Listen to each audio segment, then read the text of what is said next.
OPS வந்து டிஎம்கேல சேர்ந்தத பத்தி நீங்க என்ன நினைக்கிறீங்க? எப்போதுமே அப்ப ஓபியால நம்ம நம்ம அம்மா கட்சியை காப்பாற்ற முடியல. அவங்க அந்த அம்மா இருந்த இடத்துல வேற யாராலையும் முடியல அப்படின்னு தெரிஞ்சு போச்சு. இனிமே திமுகவோட சேர்ந்தா தான் நம்மளும் ஜெயிக்க முடியும், டெபாசிட் இழக்காம எப்படியாவது போக முடியும் அப்படின்ற எல்லாம் அதனால வந்துட்டேன். இவர் அப்படி செய்வார் நாங்கள் எதிர்பார்க்கல. அவங்கெல்லாம் இதுவான ஆள். நாங்கள் இவர் இந்த அளவுக்கு இருப்பார் நாங்கள் எதிர்பார்க்கல. அவர் தனியாக கட்சியில் சேராமலே தனி இருந்ததால் அவருடைய மரியாதை கொஞ்சம் நிறையா இருக்கும். இந்த மாதிரி சேர்ந்தனால எங்களுக்கு கொஞ்சம் மனசுக்குள்ளே வருத்தம். அவருடைய சுயநலம் கருதி அவர் வெளியே வந்திருக்காருமா. ஒரு சுயநலம் கருதி வெளியே வந்திருக்காரு. இப்போ ஓபிஎஸ் டிஎம்கேக்கு போனதுனால டிஎம்கேக்கு பெனிஃபிட் இருக்குன்னு நினைக்கிறேன். இவர் நம்பி டிஎம்கே இல்லையா? டிஎம்கே அதுல அது தனிப்பட்ட ஓட்டு. இவரை நம்பி எந்த கட்சியுமே கிடையாது. டிஎம்கே போனா சரி, விஜய் கட்சிக்கு போனா கூட இவரை நம்பி ஒரு ஓட்டு இல்ல. இவர் என்ன செஞ்சாரு மக்களுக்கு? ஒண்ணுமே செய்யலையே. அவங்களால காப்பாற்ற முடியலையம்மா. அம்மா ஜெயலலிதா அம்மா இறந்து போனாங்க. இனிமே பட்டு அந்த கட்சியை யாராலையும் காப்பாற்ற முடியாது. அந்த அம்மா செஞ்சது மாதிரி இனிமே யாராலையும் செய்ய முடியாது. ஹலோ மக்களே, தமிழ்நாட்டில் இப்போ பரபரப்பாக பேசப்படுற டாபிக் ஓ பன்னீர்செல்வம் திராவிட முன்னேற்ற கழகத்தில் ஜாயின் பண்ணது தான். அதை பற்றின பப்ளிக்கோட ஒப்பீனியன் என்னன்னு இன்னைக்கு வாட்ஸ்அப்பில் பார்க்கலாம். ஓபிஎஸ் வந்து டிஎம்கேவோட சேர்ந்தத பத்தி நீங்க என்ன நினைக்கிறீங்க? அவருடைய சுயநலம் கருதி அவர் வெளியே வந்திருக்காருமா. ஒரு சுயநலம் கருதி வெளியே வந்திருக்காரு. அவர் வந்து எடப்பாடிகிட்ட நிறைய டைம் வந்து மீட் பண்ணி ஒன்று சேரணும் அப்படின்னு சொல்லிட்டு கேட்டிருக்காரு. பட் வந்து பாரதிய ஜனதா கட்சியும் போயிட்டு அவர் டெல்லியில் போயிட்டு நிறைய தடவை பிரதமரையும் அமித்ஷாவை சந்திச்சிருக்காரு. பட் அவங்களுக்கு வந்து எதுவும் ஒரு பிடிமானம் கிடைக்காதனால தன்மானத்தை வந்து இழக்கக்கூடாதுன்றதுக்காக டிடி தினகரன் கூட போய் கேட்டிருக்காரு. அதுலேயும் போல ரெண்டு சசிகலா எல்லாம் ஒன்று சேர்ற அதிமுக பலமாக இருக்கணும் அவருடைய ஹேமு. அது அவங்க யாரும் ஏற்றுக்கல. அவருடைய தன்னம்பிக்கையை விட்டு கொடுத்து கூடாமல் இப்போ வந்து டிஎம்கே பக்கம் சாஞ்சதுனால டிஎம்கேவுக்கு ஒரு பக்கபலமாக வந்து தென் மாவட்டங்களில் வந்து ஓட் போலிங் வந்து அதிகமாக தான் இருக்கும். சந்தோஷம் தான். எப்பவுமே நாங்க ஃபேமிலிக்குள்ள டிஎம்கே தான். ஓபிஎஸ் போனாலும் சரி, விஜயகாந்த் சார் போனாலும் சரி, நாங்க எப்பவுமே ஸ்டாலின் தான் ஜெயிப்பாரு. அவர் தான் ஜெயிக்கணும்.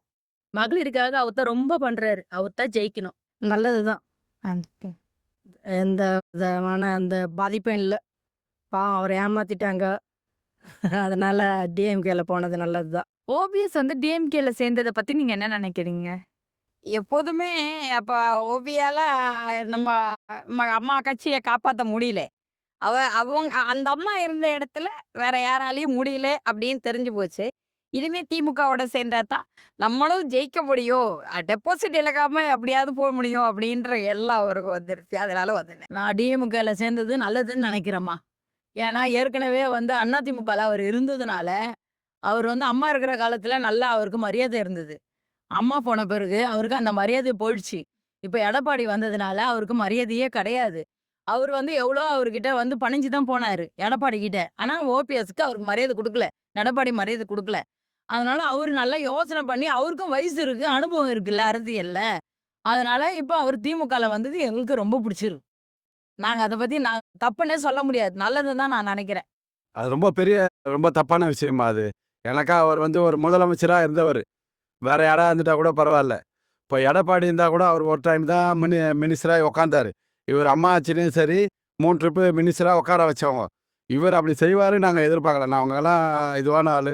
நாங்கள் இவர் இந்த அளவுக்கு இருப்பார் நாங்கள் எதிர்பார்க்கல. அவர் தனியாக கட்சியில் சேராமலே தனி இருந்ததால் அவருடைய மரியாதை கொஞ்சம் நிறையா இருக்கும். இந்த மாதிரி சேர்ந்தனால எங்களுக்கு கொஞ்சம் மனசுக்குள்ளே வருத்தம். இது ஓபிஎஸ் செய்த தவறு. ஏன்னா ஒரு கட்சியில வந்து அடிப்படை உறுப்பினராக இருந்து அவனுடைய கெஸ் என்னன்னா ஒரு உறுப்பினர் ஆகணும், அதுக்கப்புறம் கட்சியில் ஒரு கவுன்சிலர் ஆகணும், ஒரு எம்எல்ஏ ஆகணும், அப்புறமேட்டு முதலமைச்சர் ஆகணும். இது எல்லாருடைய அரசியல்வாதியோட சிந்தனை. இது 3 தடவை முதலமைச்சராக இருந்த இதுக்கு மேலே ஒரு கட்சியில் என்ன வேணும்? அப்படியாப்பட்ட கட்சியை வளர்த்து விட்ட கட்சியே வேணாம் இல்லையே. டிஎம்கே என்ன செய்வாங்க? அது வந்து இவர் செய்த வாழ்க்கையிலே செய்த மிகப்பெரிய தவறு இது. திரும்ப அவரில் முதலமைச்சர் ஆக முடியாது, திரும்பவும் மதிப்பு இருக்காது, மரியாதை இருக்காது. இப்போ அந்த கட்சியிலேயே இவருக்கு சரியான போஸ்டிங் கொடுக்க மாட்டாங்க. கொடுத்தா அவங்க பழைய ஆளுக்கு கேட்பாங்க, இப்போ நாங்களாம் எதுக்கு இருக்கோம் அப்படி கேட்பாங்க. இது செய்த தவறு அதற்கு. ஓபிஎஸ் வந்து டிஎம்கேல ஜாயின் பண்ணதுனால என்ன பெனிஃபிட்ஸ்லாம் இருக்கும்னு நினைக்கிறீங்க நீங்க? இன்னும் எக்ஸ்ட்ராவா என்ன நடக்கும் அப்படின்னு நினைக்கிறீங்க? இன்னும் நல்லது நடக்கும். இன்னும் நல்லது நடக்கும். இனிமேட்டு நல்லதான் நடக்க போகுதுன்ற ஐடியா இது இருக்கு. ஜனங்களுக்கு இனிமேட்டு நல்லதான் நடக்க போகுது அப்படின்னு ஒரு இது. கண்டிப்பாக பெனிஃபிட் இருக்குமா. ஏன்னா அவங்களுடைய ஆதரவாளர்கள் வந்து தென் மாவட்டங்கள்ல வந்து நிறைய பேர் இருக்காங்க. அந்த ஓட்டெல்லாம் வந்து டிஎம்கேவுக்கு போகிற வாய்ப்பு நிறைய உண்டு. இல்லை பெனிஃபிட்டே கிடையாது. டிஎம்கேவை இனிமே யாராலையும் காப்பாற்ற முடியாதுன்றது எல்லாருக்குமே தெரிஞ்சு போச்சு. இருக்கும் இப்பவே நிறைய செய்யறாரு ஸ்டாலின் தான். இன்னும் நல்லா செய்வாரு. செய்யணும் மக்களுக்காக அவர் செய்யணும். இதனால டிஎம்கே வந்து பெனிஃபிட் ஆகுறாங்கன்னு நினைக்கிறீங்களா? பெனிஃபிட் தாம்மா. இப்ப அவங்க 5 வருஷத்துல வந்து உக்காந்துட்டு அவங்க வீட்டு காசு தராங்களா, இவங்க வீட்டு காசு தராங்களா, நம்ம உழைப்பு நம்ம காசு தான் நம்மளுக்கு தராங்கன்னு சொல்றாங்க. அந்த காசு கூட அண்ணன் தம்பிங்க குடுக்குறாங்களா? உழைச்ச காசு நம்மளுக்கு அக்கா தங்கச்சியும் குடுக்குறாங்களா? பெத்தவங்களுக்கு குடுக்குறாங்களா? குடுக்கறது இல்லல்ல. அவர் வந்து ஒரு அரசியல 5 வருஷம் ஆள்றவரு குடுக்குறாரு. அத வாங்கிக்கிறாங்கல்ல. அத மட்டும் நான் என் காசா குடுக்குறேன், எங்க காசு தான் குடுக்குறேன், நாங்க வந்து வரி கட்டுற காசை தரோம், எங்க காசை தரோன்னு சொல்றாங்களா? அதெல்லாம் வந்து ஏர்வியே ஆவாது. அது நான் ஏத்துக்கவும் மாட்டேன். எனக்கு தெரிஞ்ச நான் சொல்றேன். நான் இருக்கும். கண்டிப்பா இருக்கும். இதெல்லாம் ஒன்றும் கிடையாதுமா. அவருக்கு தான் அது இது. டிஎம்கே ஓட்டு டிஎம்கே இன்னைக்கு இருக்கு. அதே மாதிரி ஏடிஎம்கே ஓட்டு ஏடிஎம்கேக்கு தான். இது வந்து ஏடிஎம்கே ஓட்டு வந்து ஆளுங்களை பார்த்து போடுறது கிடையாது. இப்போ எப்படி டிஎம்கே ஓட்டுனாக்கா சூரியனை பார்த்து போடுறாங்களோ, அதே மாதிரி ஒன்றும் சரி அந்த ரெட்டை இலைக்கு தான் அந்த மவுசு. யார் நிற்கிறாங்கன்றது கிடையாது. இப்போ வந்து இந்த தொகுதியில் வந்து நிற்கிறாங்கனாக்கா ஆள் செல்வாக்குங்கிறது அது அப்பால்பட்டது. அவங்க 2 பேரும் வளர்த்து வச்ச கட்சி அது. அதான் வந்து அந்த ரெட்டை இலை சின்னத்துக்கு தான் அந்த மவுசு. ஊருங்களெல்லாம் போய் கேட்டிங்கனாக்கா இவங்க நிற்கிறாங்க அவங்க நிற்கிறாங்கலாம் பார்க்க மாட்டாங்க. எங்கள் வீட்டில் இருக்கிறாங்கனாக்கா சரி அந்த கட்சிங்களை தான் பார்ப்பாங்க. வேட்பாளர் யார் அப்படின்றதெல்லாம் கிடையாது. இப்போவும் அந்த மாதிரி தான் கிராமங்களில் இருக்கிறது. ஏன்னா ரெட்டை இலைனாக்கா ரெட்டை இலை, உதயசூரியனாக்கா உதயசூரியன். ஆனால் இவர் வந்து ஒரு 3 ட்ரிப்பு வந்து மினிஸ்டராகி உட்கார வச்சவங்க. நமக்கு தெரியும், அவங்க மற்றவங்களுக்கு தெரியாது. அதனால வந்து இவருடைய ஓட்டு வந்து இப்படி போயிடும் அப்படி போயிடும்ன்றதுக்கெல்லாம் இது கிடையாது. ஏடிஎம்கே ஓட்டு இருக்குது. ஆனால் இவங்கெல்லாம் ஒன்றா இருந்தாங்கனாக்கா அந்த கட்சிக்கு கொஞ்சம் பலம். இப்போ இவங்க தனித்தனியாக இருக்கனால கொஞ்சம் ஒரு வீக்னஸாக இருக்குமே தவிர வேறு வகையில் எந்த வகையிலும் இது கிடையாது. இவர் நம்பி டிஎம்கே இல்லையா? டிஎம்கே அதுல அது தனிப்பட்ட ஓட்டு. இவரை நம்பி எந்த கட்சியுமே கிடையாது. டிஎம்கே போனாலும் சரி, விஜய் கட்சிக்கு போனா கூட இவரை நம்பி ஒரு ஓட்டு இல்ல. இவர் என்ன செஞ்சாரு மக்களுக்கு? ஒண்ணுமே செய்யலையே. ஒரு பாப்புலேஷன் இல்லையா இவருக்கு? ஒரு பாப்புலேஷன் இருந்தாலும் இவரை நம்பி ஒரு 7 பேர் போனாங்க. அவர் ஆல்ரெடி இவரை கழட்டி விட்டு டிஎம்கே ஆண்டாங்க. அவருக்கு பின்னாடி இவர் செய்யறாரு. அவங்களுக்கு பின்னாடி இவரை நம்பி யாருமே கிடையாது. இவருக்குள்ள ஒரு இதே பெனிஃபிட்டே இல்ல. தன்னை காப்பாத்திக்கணும், தான் சொத்தை காப்பாத்திக்கணும் டிஎம்கே ஆண்டார். இது இவருடைய சுயநலம். இப்போ ஓபிஎஸ் வந்து டிஎம்கே போனதுனால உங்களோட ஓட்டிங் டிசிஷன் ஏதாவது மாறி இருக்கா? நாங்கள் எப்பவுமே சரி அது யார் என்ன கட்சிக்கு போடுறாங்களோ அதுக்கு தான் போடுவாங்க. இவரை வச்சு இவருக்காக உள்ள ஓட்டு வேணாக்கா ஒரு கணிசமான ஒரு ஓட்டுங்க தான் இருக்கும். அந்த ஓட்டு வேணாக்கா இதாகலாமே தவிர வேற அந்த கட்சியில் இருக்கிற ஓட்டு எல்லாமே இப்படி வந்துடும் அப்படிலாம் எதிர்பார்க்க முடியாது.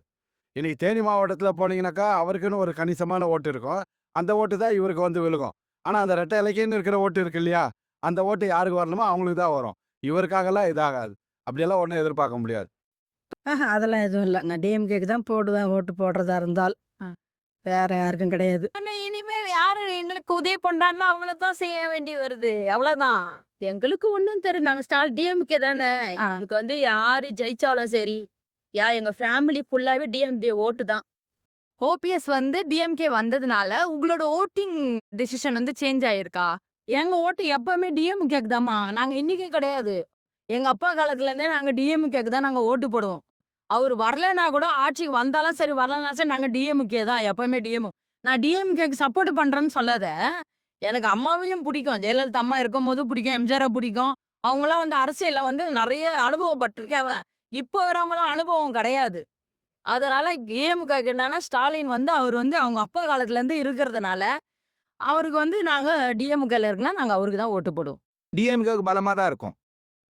டிஎம்கேக்கு பலமாக இருக்கும். ஏடிஎம்கே கொஞ்சம் வீக்காக தான் இருக்கும். ஏன்னாக்கா அவருடைய ஆதரவால் அந்த சைடில் தேனி, போடிநாயக்கனூர், இப்போ அந்த சைடில் வந்து நிறைய ஓபிஎஸ்க்கு வந்து வேல்யூ நிறைய தேவர் மக்கள் அங்கே அதிகமாக இருக்கிறாங்க. இப்போ இருக்கிற சூழ்நிலைக்கு தமிழ்நாடு பொசிஷன் கம்யூனிட்டியை பார்த்து நிறைய மக்கள் வந்து ஓட் போலிங் போடுறதுக்கு நிறைய வாய்ப்புகள் உண்டு.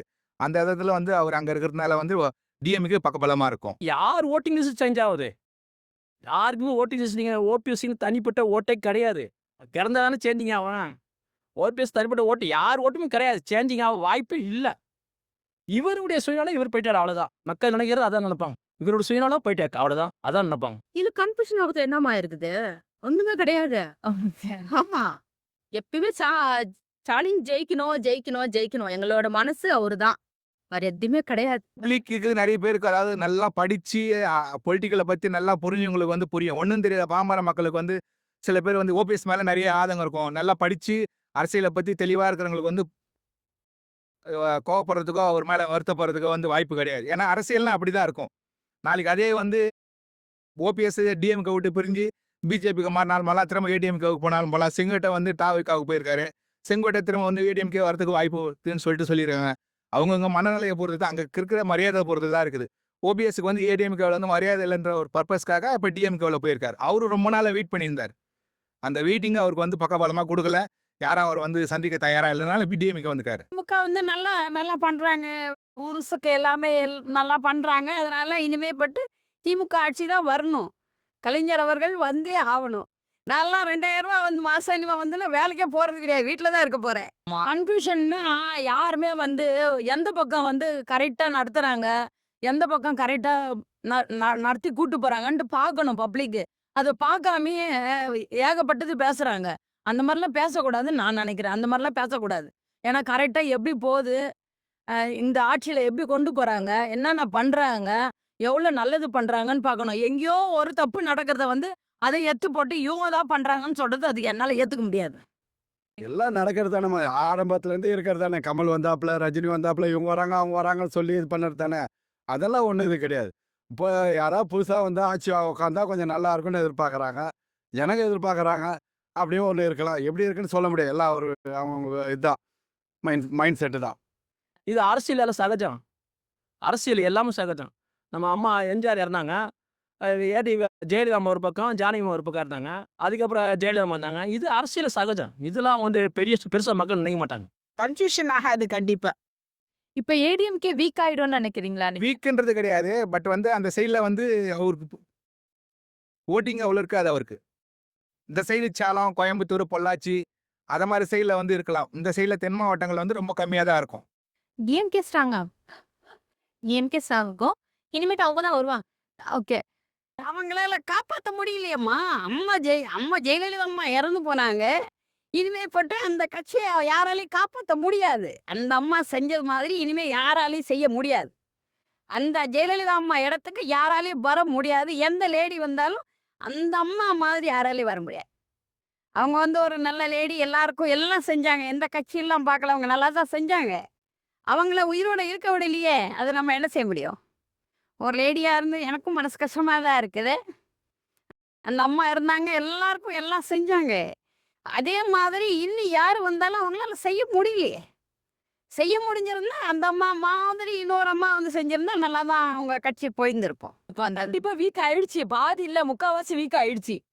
ஏன்னா வந்து இவரு இந்த பிரேமலதா அவங்களே இந்த இதுக்கு வந்துட்டாங்க. டிஎம்கேக்கு வந்துட்டாங்க.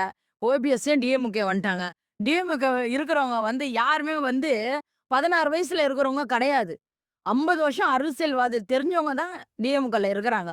அதனால அது என்னைக்கும் தோத்து போகாது. தோத்து விட மாட்டோம் நாங்க. ஓபிஎஸ் ஏடிஎம்கேல இருந்து போனதுனால ம். ஏடிஎம்கே வந்து வீக் ஆயிடுச்சுன்னு அப்படியெல்லாம் எதிர்பார்க்க முடியாதும்மா. ஒரு ஆள் போன உடனே அந்த கட்சி இதாகிடும்ன்றது கிடையாது. அது மாதிரி எவ்வளோ பேர் வந்துட்டாங்க, எவ்வளோ பேர் போயிட்டாங்க. நம்ம அரசியலை பற்றி நமக்கு அவ்வளோ தெரியாது. இருந்தாலும் எங்களுக்கு தெரிஞ்ச விவரம் வரையும் டிஎம்கேலையும் சரி ஏடிஎம்கேலையும் எவ்வளோ விஜயகாந்த் கட்சியெல்லாம் எப்படி எப்படியோ இருந்தது. அதெல்லாம் எப்படி எப்படியோ போயிடுச்சுன்றதுக்காக இது பண்ண முடியுமா? அதனால கட்சி வீக்னஸ் கிடையாது. கொஞ்ச நாளுக்கு கால நேரங்கள் அவ்வளோதான். ஏடிஎம்கேல மொத்தத்துல சொல்லப் போனா ஏடிஎம்கே இருக்க எல்லாரும் சந்தோஷமா இருப்பாங்க. எப்பா வருஷம் எலெக்ஷன் வந்து கேஸை போட்டு ரெட்டலை முடக்குவான். இப்ப ஆளே இல்ல. சந்தோஷப்படுவாங்க. எப்பா ஒரு ஆள் போயிட்டாப்பா, இப்ப நிம்மதியா எலெக்ஷன் சந்திக்கலாம், ஃபார்ம்ல போகலாம். அந்த சந்தோஷமா இருப்பாங்க. யாரும் ஏடிஎம்ல யாருமே வருத்தமா இருக்க மாட்டாங்க. ரெட்டலை இனிமே யார் கேஸ் போறதுக்கு ஆள் இல்லையா, ஃபைட் பண்ண ஆள் இல்ல, ஓட்டி முடிஞ்சுச்சு, இனிமே பார்க்கலாம். அது சந்தோஷமா இருப்பான். நீங்க எந்த கட்சிக்கு நம்புறீங்க ரொம்ப? காங்கிரஸ்காரங்க தான் இருந்தா. ஆனா இப்போதைய நிலைமைக்கு பார்க்கும்போது திமுக தான் நல்லா இருக்குது. நான்லாம் வேலைக்கே போவேன்டா. 2000 ரூபா போகும் எனக்கு சாப்பாட்டுக்கு அன்றாடம். ஒரு மாசத்துக்கு 2000 ரூபா இருந்தாலே போதும். போத்து வேலை இருக்குது, ரேஷன் அரிசி இருக்குது. அழகா சாப்பிட்டுட்டு இனிமே யாருக்கும் வேலைக்கே போறது இல்லை. வீட்டில் வந்து 2000 ரூபா போகுமா? சிலிண்டர் 1000 ரூபா 3 மாசத்துக்கு வரும். சரியா? 3 மாசத்துக்கு வரும்ல ஒரு சிலிண்டர். அம்மாவுக்கு போதும்ல. 2000 ரூபா, 1000 ரூபா சிலிண்டரு, 1000 ரூபா காய்கறி, ரேஷன் அரிசி இருக்கு. நிம்மதியாக சாப்பிட்டு நிம்மதியாக வீட்டில் சொந்த வீட்டில் தூங்குவேன். ஆமாம், திமுக ஐயா அதான் வரணும். ஸ்டாலின் ஐயா வந்தே ஆகணும். ஆமாம், அது யார் சொன்னாலும் சரி. டிஎம்கே தான். ஏதோ டிஎம்கே தான்ப்பா. நான் எல்லாமே டிஎம்கே தான். டிஎம்கேவை தான் நம்புறேன். ஏன்னா அவங்க சோறு போடுறாங்க, அவங்க காசு தராங்கன்னு அதில் அவங்கவுங்க குழைப்ப அவங்கவுங்க சாப்பிடணும். அரசியல் வந்து ஜனநாயகம். அது வந்து எல்லாருமே ஓட்டு போடுறது அது இயற்கை தான். அது வந்து அவங்கள நம்மளுக்கு குடுக்குறாங்க, அவங்களுக்காக ஓட்டு போடணும் அதெல்லாம் நினைக்கக்கூடாது. அப்படிலாம் நினைச்சு ஓட்டு போடக்கூடாது. டிஎம்கே ஆனா அதிமுக இருக்குதுல்ல, 2 ஆட்சி இருக்குது. அதுக்கு நம்ம எதுக்கு ஓட்டு போடணும்னு நம்ம நினைக்கிறோமோ, நம்ம குடிமகள் நாங்க ஓட்டு போட்டு தான் ஆகணும். அதுதான் இயற்கை. வேற ஒண்ணுமே கிடையாது. இதுல வந்து அவங்க சோறு போடுறாங்களா, இவங்க காசு தராங்களா அதெல்லாம் பார்க்கக்கூடாது. எது கரெக்ட்டா நடந்துன்னு போகுதோ அத தான் பார்க்கணும். ஏன்னா டிஎம்கே தான். ஓகே மக்களே, இன்னைக்கு ஓபிஎஸ் டிஎம்கேல ஜாயின் பண்ணதை பற்றின பப்ளிக்கோட ஒப்பீனியனை கேட்டோம். நம்ம ஓபிஎஸ்னால என்ன சேஞ்சஸ் இதுக்கப்புறம் வரப்போகுதுன்னு வரப்போகிற எலெக்ஷனில் பார்ப்போம்.